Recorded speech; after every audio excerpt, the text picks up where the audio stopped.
Welcome back to Keeks Custom Builds. Today we have a customer's Polaris General 4 in here that we're going to be installing some of these super awesome rock sliders on, and they also have a bit of a tree kicker on there so you don't end up getting snagged, because with these guys, rear tire sticks out from the body quite a bit, and that's just begging for a tree to get caught in there.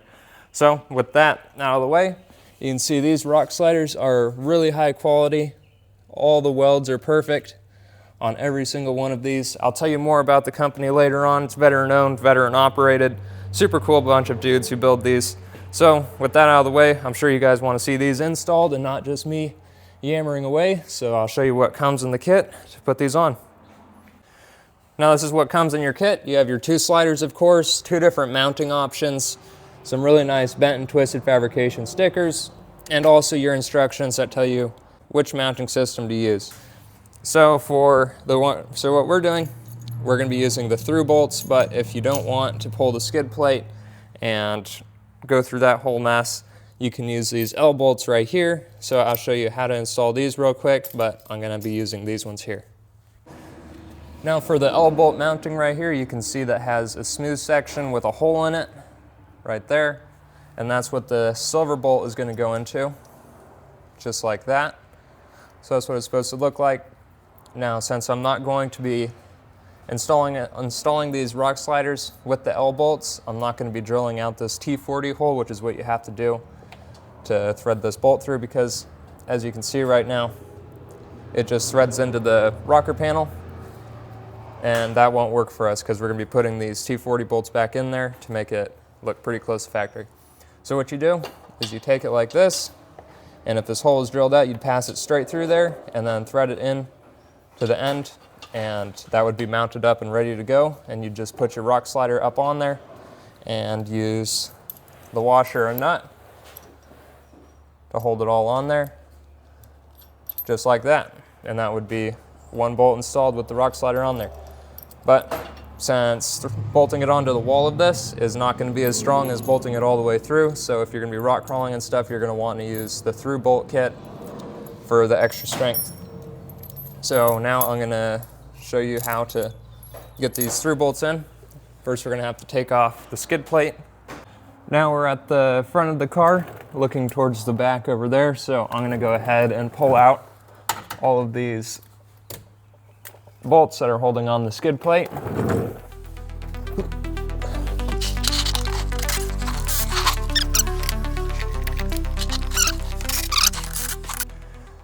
Getting that skid plate off was definitely a pain. I had to end up pulling all of the bolts out of this across, and then also the fender flares in the front right here, so that I could get the skid plate to slip out from underneath on both sides. So if you want to do it the right way, it's definitely a little bit more work. I understand why they include these L bolts, but we're going to be doing this the right way and once and for all. So the next thing you have to do to install the through bolts is you have to drill a hole through the frame rail with a 1/4 inch drill bit, and you have to get it as close to center as possible, like that right there. So then after you get all the holes drilled through the frame rails all the way across, you have to use a 1/2 inch drill bit for the final size right there.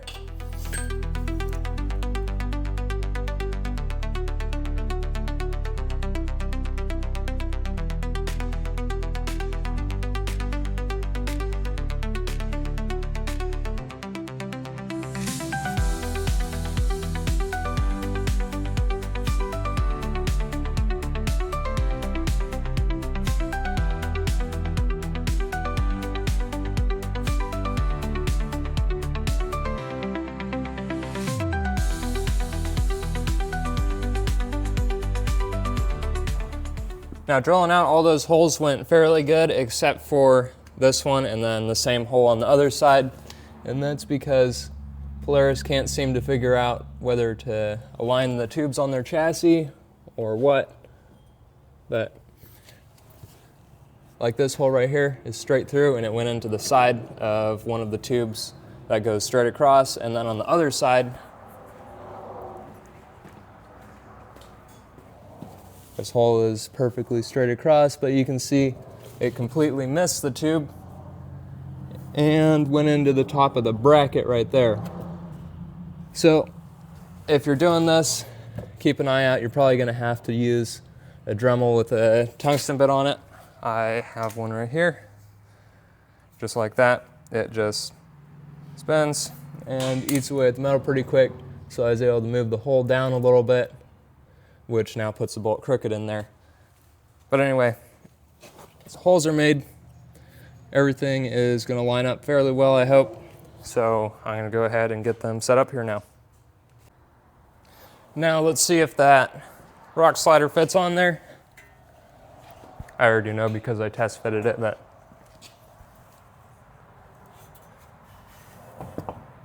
goes on there. To drop this jack down a little bit.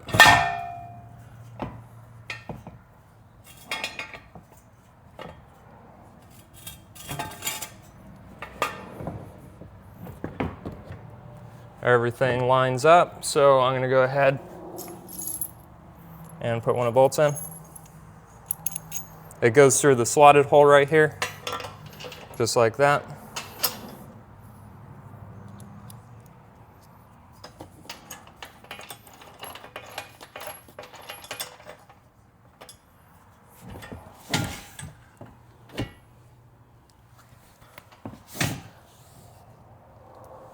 Everything lines up good, so I'm going to take this back off of here, put the T40 bolts back through it, and then it's probably going to be a lot harder to fit that skid plate in there, but we'll figure out how to get that in. And now it's going to be going on for permanent.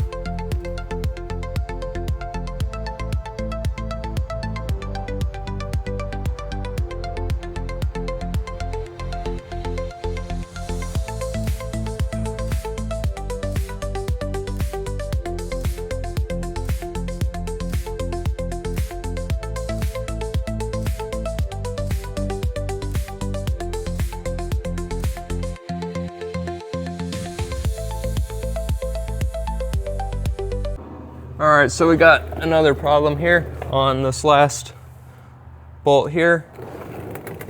You can see that you would have to thread the bolt through and it would go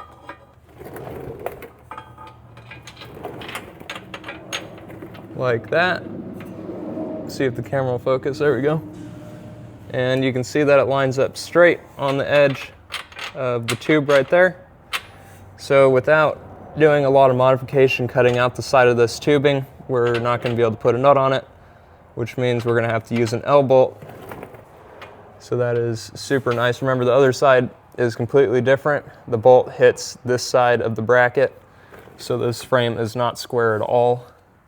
So just keep that in mind if you're going to be using the through bolts. You're going to have to modify or just use the L-bolts in this rear section. All the other holes line up perfectly, and do you know what is perfectly square? This super nice rock slider, that's square. Everything lines up perfectly. Anyway, I'm gonna have to take it back off, this whole thing, pull that bolt out, drill the hole, stick the L-bolt in there, and slap it back together.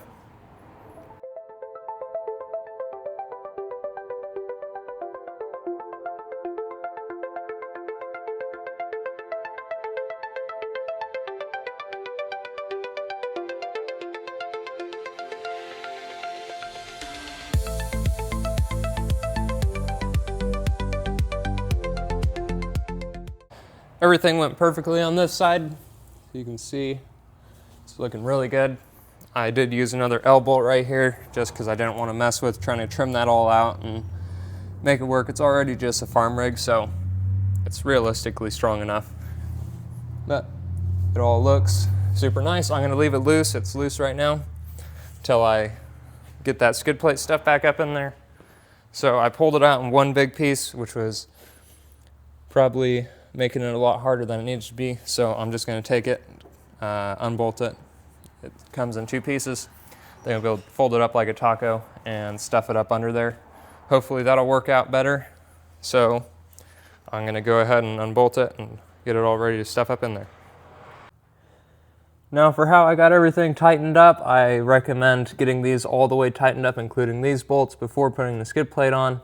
I thought that leaving this loose might make it easier to fit the skid plate over this other flap right here, but it didn't make it any easier, so just tighten these up because it was a pain to fit the wrench through the skid plate and get these tightened up with everything covered. So now for a few pointers on how I got the skid plate in here. I clearly split it right here. You just take out these bolts that go all the way across the middle, and then you have two pieces.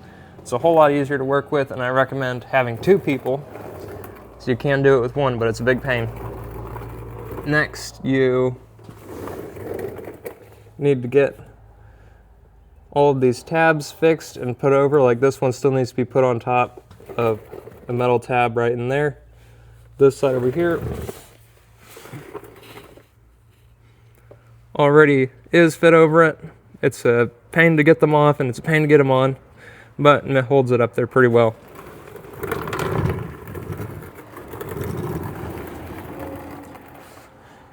Now moving up here to the front, you have a tab that slips over this bar here and another one in here that you have to slip over the top of this bar, plus this one here, and then two more here and here. So it's a pain. You have to fit this in here and try to get all of these fit in at the exact same time while it's slid into this slot, which is a huge pain, but it holds it up there fairly well and keeps it from falling down. So everything's in there really nice. Everything is bolted up real good. And for the bolt torques on this right here, I'd say you'd only need around 70 foot-pounds, 60 foot-pounds, something like that. They don't need to be super tight. And after my dad called the owner, he asked him what these extra bolts were for, and the owner said that they're supposed to go in these holes here because Polaris decides to make weird gussets and stuff and put them wherever they want. And these are supposed to fix a through bolt problem. But with this one right here, I still don't think you'd be able to fit a bolt in there, even though these are a smaller diameter. So if yours allows it, you can try these, but with this one, that's clearly not going to work, and the L-bolt works just fine.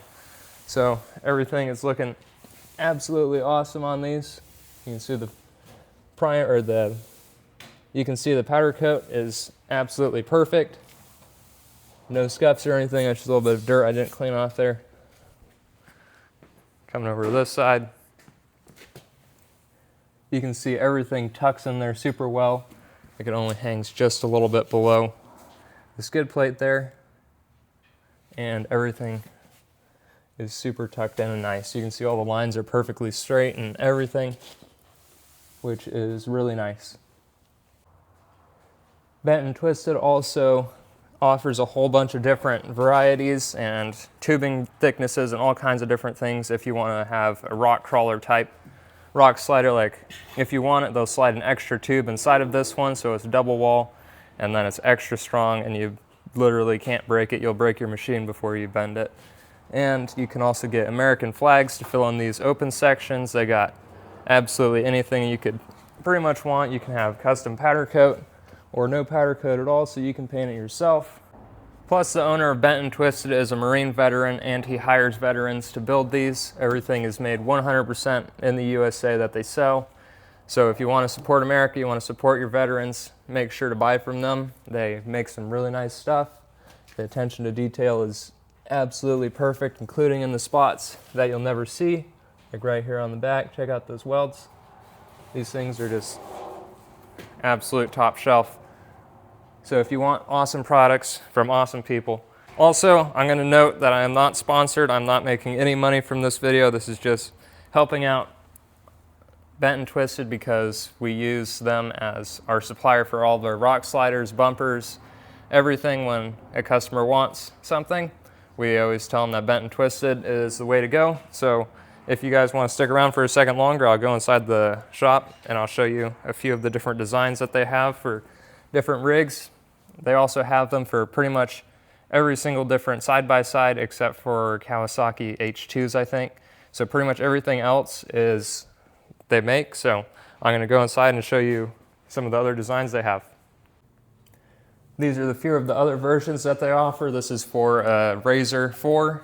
You can see that's the American flag that would fill the hole, and I believe this one is the double wall. So one tube slipped inside of there and then all bent up, so it's extra strong and heavy duty. And then you have one for a Maverick X3 there, and then also one for a Polaris Razor 2-seater.